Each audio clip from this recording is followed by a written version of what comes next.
আসসালামু আলাইকুম বন্ধুরা, সবাই কেমন আছেন? আশা করি সবাই ভালো আছেন। আজকে আমি আরেকটি রেসিপি নিয়ে চলে আসলাম। আজকে আমি তৈরি করে দেখাবো ডিম, ময়দা, সুজি দিয়ে খুব মজার একটা বিস্কিট রেসিপি। আর এই রেসিপিটি বানিয়ে আপনারা 2 থেকে 3 মাসের জন্য করে সংরক্ষণ করে রেখে খেতে পারবেন। এতে করে নষ্ট হওয়ার কোনো ভয় থাকবে না। আর এই রেসিপিটি চুলায় চা বসিয়ে দিয়ে ঝটপট বানিয়ে নিয়ে এসে চায়ের সাথে খেতে পারবেন। চলুন কথা না বাড়িয়ে আমি মূল ভিডিওতে চলে যাচ্ছি। বিস্কিট তৈরি করার জন্য একটা মিক্সিং বোল নিয়েছি আর নিয়েছি একটি নর্মাল রুম টেম্পারেচারে রাখা ডিম। তারপর দিয়ে দিচ্ছি স্বাদ মতো লবণ আর দিয়ে দিচ্ছি স্বাদ মতো চিনি। চিনিটা দেওয়া হয়ে গেলে একটু মিশিয়ে নিতে হবে ভালোভাবে। আমার মিশিয়ে নেওয়া হয়ে গেছে। এখন আমি অ্যাড করে দিচ্ছি হাফ কাপ সুজি। সুজি দেওয়ার পর আবারও ভালোভাবে মিশিয়ে নিচ্ছি। নেওয়া হয়ে গেলে এখানে আমি অ্যাড করে দিচ্ছি 1 কাপ ময়দা। ময়দাটা দেওয়ার পর আমি হাত দিয়ে এটাকে ভালোভাবে মাখিয়ে নিব। আর এই ডোটা একেবারে নরম করা যাবে না, অনেকটাই শক্ত রেখে ডোটা তৈরি করে নিতে হবে। দেখেন আমার ডোটা আমি কিভাবে তৈরি করে নিচ্ছি। একদমই শক্ত রেস্টে রেখে দিয়েছি 5 মিনিটের জন্য। 5 মিনিট পর ফিরে এসে দেখাচ্ছি। দেখেন এখনও কিন্তু অনেকটাই শক্ত আছে। আর এখন আমি এখান থেকে অল্প অল্প করে ডো নিয়ে তারপর বিস্কিটগুলো বানিয়ে নেব। প্রথমে হাতেতে মুঠো করে নিব। মুঠো করে নেওয়া হয়ে গেলে 2 হাতের তলানিতে নিয়ে একটা গোলাকার শেপ দিয়ে দিব। যখন গোলাকার বলাকার শেপ দেওয়া হয়ে যাবে 2 হাতে চেপে একটু হালকা চ্যাপটা করে নিব। যখন চ্যাপটা করে নেওয়া হয়ে যাবে তখন একটা ডিজাইন দিয়ে দিব। আর ডিজাইন দেওয়ার জন্য আমি ছুরি নিয়েছি। এই ছুরি দিয়ে কেটে কেটে ডিজাইন দিচ্ছি। দেখেন আমি কিভাবে ডিজাইন দিচ্ছি। আপনারা চাইলে ডিজাইনটা বাদ দিয়ে দিতে পারেন, এতে করেও বিস্কিটগুলো অনেকটা সুন্দর হবে। তো আমি একটা বিস্কিট বানিয়ে নিয়েছি। সবগুলো বিস্কিট বানিয়ে একসাথে করে নিয়ে ফিরে এসে দেখাচ্ছি সবগুলো বিস্কিট বানানোর পর কেমন হয়েছে। প্রতিটা বিস্কিটই অনেকটা সুন্দর হয়েছে।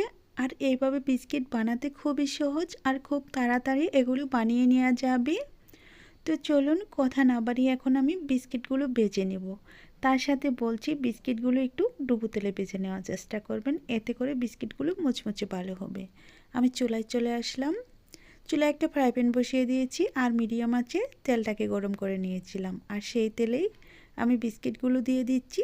দিয়ে তারপর নেড়ে চেড়ে বিস্কিটগুলো সুন্দরভাবে ভেজে নিব। আমি একই বেঞ্চে সবগুলো ভেজে নিচ্ছি। দেখেন সবগুলো বিস্কিট দেওয়া হয়ে গেছে। যতক্ষণে আমি বিস্কিটগুলো ভেজে নিব ততক্ষণে বলছি, যদি রেসিপি ভালো লেগে থাকে প্লিজ দয়া করে চ্যানেলটি সাবস্ক্রাইব করে রাখবেন আর পাশে থাকা বেল বাটনটি অন করে রাখবেন আমার চ্যানেলে ভিডিও সবার আগে পাওয়ার জন্য। আর এই বিস্কিটগুলো ভাজার সময় অবশ্যই চুলার আঁচটা মিডিয়ামে রাখতে হবে, এতে করে বিস্কিটগুলো মুচমুচে হবে। আর অনেক জোরে আঁচ দিয়ে যদি বিস্কিটগুলো ভাজতে যান তাহলে কিন্তু বিস্কিটগুলো অনেকটা তাড়াতাড়ি পুড়ে যাবে আর দেখতে খুব খারাপ লাগবে আর খেতে অনেকটা তিতা লাগবে। আমার বিস্কিটগুলো ভাজা হয়ে গেছে। এখন আমি একটা প্লেটে সবগুলো বিস্কিট উঠিয়ে নিব। দেখেন বিস্কিটগুলো কালারটা কতটা এনেছি। ঠিক এই অবস্থায় আপনারা বিস্কিটগুলো তুলে নেওয়ার চেষ্টা করবেন। আমার বিস্কিটগুলো ভাজা হয়ে গেছে। আমি সবগুলো বিস্কিট একসাথে করে নিয়ে এসে দেখাবো সবগুলো বিস্কিট ভাজার পর কতটা সুন্দর হয়েছে আর কত ক্রিস্পি হয়েছে। দেখেন বিস্কিটগুলোর কালারটা কতটা সুন্দর এসেছে আর কত মুচমুচে হয়েছে দেখেই বুঝতে পারছেন।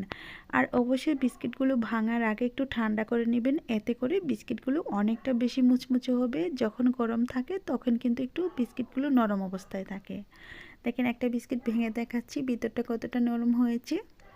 অবশ্যই আপনারা ট্রাই করে দেখতে পারেন। আজকের রেসিপিটি কেমন হয়েছিল, তৈরি করতে খুবই সহজ।